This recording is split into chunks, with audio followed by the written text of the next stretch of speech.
Selamat pagi para pemirsa Riak Sabda yang dikasihi oleh Tuhan kita Yesus Kristus.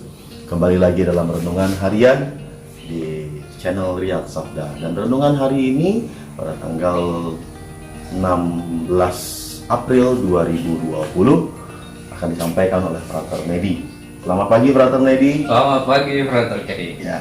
Nah, hari ini Frater, Injil itu bercerita soal lanjutan dari kisah Injil yang kemarin, soal perjalanan ke Emmaus. Dan hari ini Yesus menampakkan diri kembali kepada para murid di tepi danau.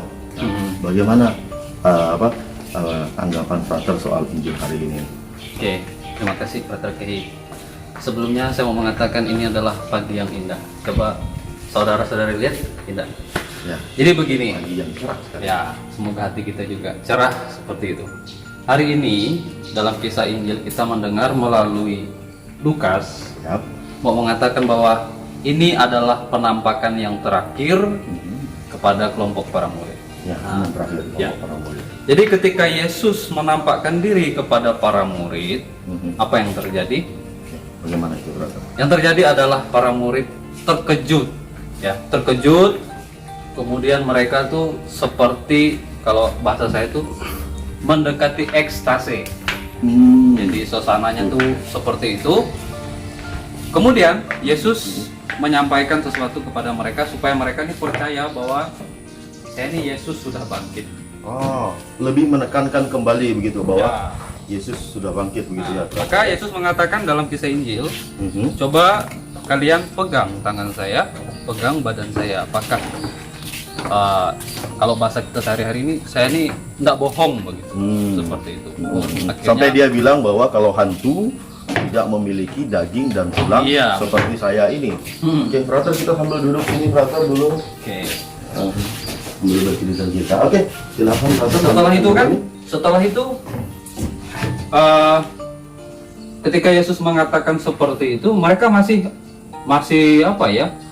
Masih dalam situasi ya yang mendekati ekstase itu. Kemudian Yesus mencoba mendekati mereka supaya agak sadar sedikit dengan cara meminta makanan. Oh, sampai Yesus minta makanan kepada mereka. Oh ya, supaya agak sadar sedikit. ya minta ikan goreng itu Frater, ya.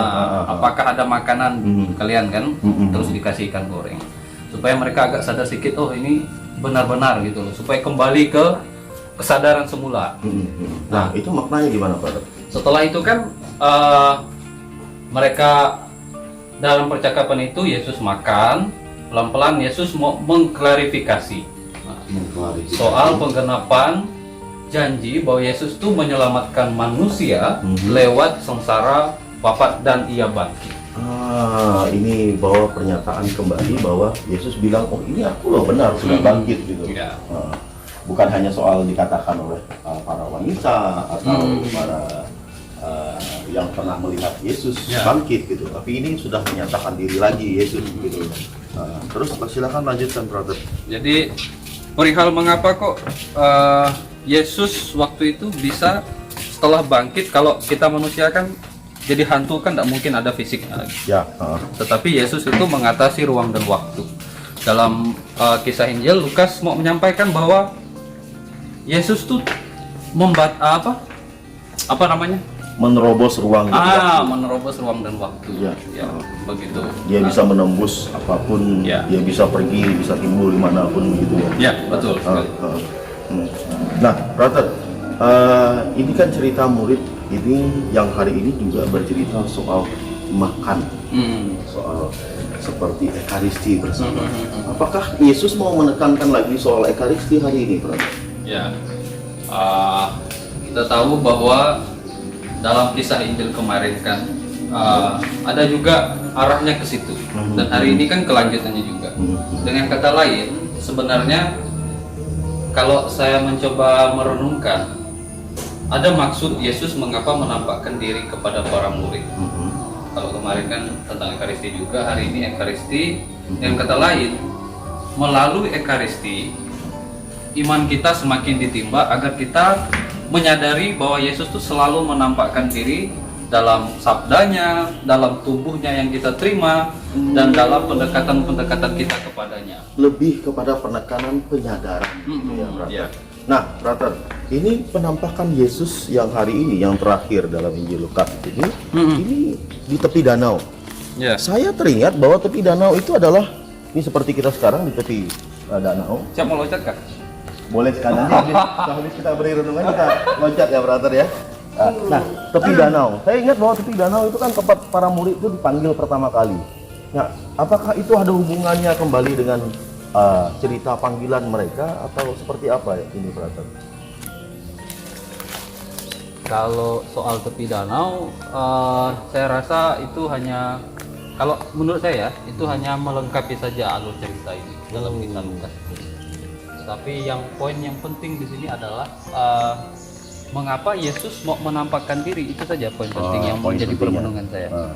Nah, brother, pesan dari Injil hari ini kepada kita umat Kristen atau para muridnya yang hadir pada saat ini, maksudnya yang hidup hari ini itu apa, brother? Dari pengalaman brother sendiri atau dari permenungan brother mengenai Injil hari ini, mungkin bisa disampaikan kepada pemirsa di Sabda. Oke, nah, begini. Sebenarnya saya juga mau cerita sedikit. Saya punya pengalaman ketika suatu saat atau satu titik di mana saya mengalami rasanya Tuhan itu menjauh dari saya. Memang setiap orang pernah merasakan, saya juga pernah merasakan bahwa Tuhan itu menjauh. Jadi waktu itu saya punya pengalaman berat berkaitan dengan masalah keluarga, terus campur aduk juga dengan masalah saya sendiri. Rasanya saya tidak kuat lagi menjalani panggilan menjadi seorang imam.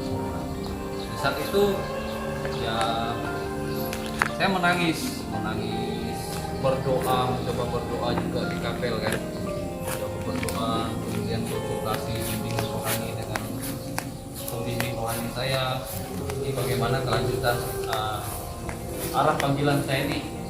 Kok rasanya saya ini berat, kemudian merasa saya berdoa kok Tuhan rasanya pergi. Saya tidak putus asa,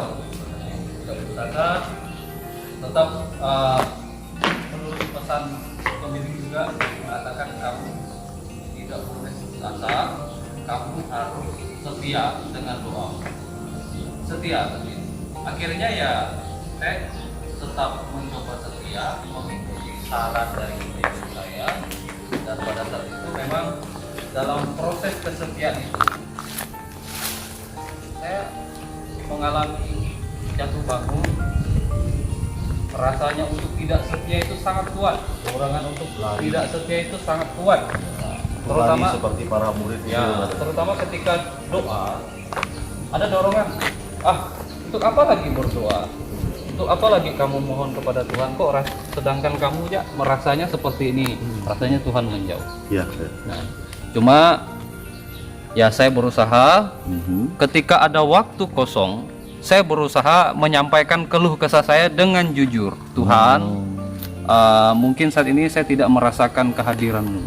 Itu intinya, tetapi saya mohon semoga panggilan saya ini, pengalaman saya yang saat ini berat, Engkau mampu tuntun, Engkau mampu beri solusi, sehingga saya juga mampu berjalan bersama Engkau sendiri. Dan akhirnya bagaimana? Dan akhirnya pelan-pelan ada cara sendiri Tuhan menunjukkan rambu-rambu gitu, lewat orang-orang di sekitar saya. Rambu-rambu supaya kamu harus seperti ini. Kemudian lewat ekaristi juga tiba-tiba saya merasakan, saya menemukan Tuhan benar-benar ngomong dalam bacaan Injil, kemudian dalam khotbah pastor. Rasanya Tuhan sendiri ngomong di situ pelan-pelan. Tetapi hanya kata sedikit saja. Waktu itu saya pernah dengar, ingat sekali, jangan takut. Katanya kan pendek tuh, ya, tetapi itu rasanya menyentuh saya. Iya. Lalu dan pada akhirnya, ada pengalaman rohani yang saya terima dari situ ketika saya mampu setia. Nah, disinilah Brother Kehi saya menemukan bahwa Yesus tuh mungkin tidak dengan terang-terangan menampakkan diri fisik di depan saya seperti para karena ketika tetapi ia menampakkan diri lewat orang-orang sekitar kita, lewat sabdanya, lewat tubuh Kristus yang kita terima, lewat persekutuan ekaristi dan sebagainya. Brother, kita sambil keliling danau. Karena gini, Ya. karena sebenarnya kisah Injil hari ini dan kemarin kan mau menunjukkan bahwa Yesus sudah bangkit, artinya fisik, secara fisik kita tidak bisa melihat lagi, karena Yesus sudah berada dalam dunia yang baru yang tidak dapat kita lihat secara fisik, tetapi secara spiritual. Itu yang ditekankan. Jadi, brother mau menyampaikan bahwa sebenarnya memang kita butuh hari-hari seperti para murid, kita kadang seperti Yesus sudah meninggalkan kita, roh dalam diri sudah meninggalkan, Tuhan itu jauh, Tuhan itu tidak peduli. Padahal Tuhan sendiri itu ada dekat Dekat di sekitar kita sendiri. di sekitar kita sendiri, melalui sabda-sabdanya, ekaristi, seperti itu ya, brother. Barat tadi lah kalau ketika kita masuk tadi, masukkan kita buka pintu. Ketika kita mungkin mengalami hal berat, kita mungkin tidak berani membuka pintu. Tetapi kalau kita berani membuka pintu, mau keluar dari masalah kita, mungkin penderitaan, beban berat kita, pelan-pelan Tuhan akan menerima masuk kalau kita juga mau membuka pintu. Wah, ini sangat menarik. Mungkin sekali. ya kalau saya rasa ini tetap adalah kesulitan-kesulitan, tetapi apakah kita sendiri mau melangkah? Ya. Jadi pesannya berarti harus terus melangkah, berani membuka pintu dan berani membuka mata untuk kehadiran Tuhan sebenarnya. Brother, ya. Agar Tuhan pun mampu menampakkan Mampu diri menampakkan dalam hati diri kita, dalam hati kita. dalam orang-orang di sekitar kita. Terima kasih, Frater. Nah, renungan yang disampaikan kepada pemirsa Riak Sabda hari ini, dan semoga menginspirasi kita semua, dan semoga Tuhan Yesus selalu memberkati kita. Terima kasih, Frater Kehi. Agak menjauh loh, social Social distancing. distancing. Oke, terima kasih semuanya.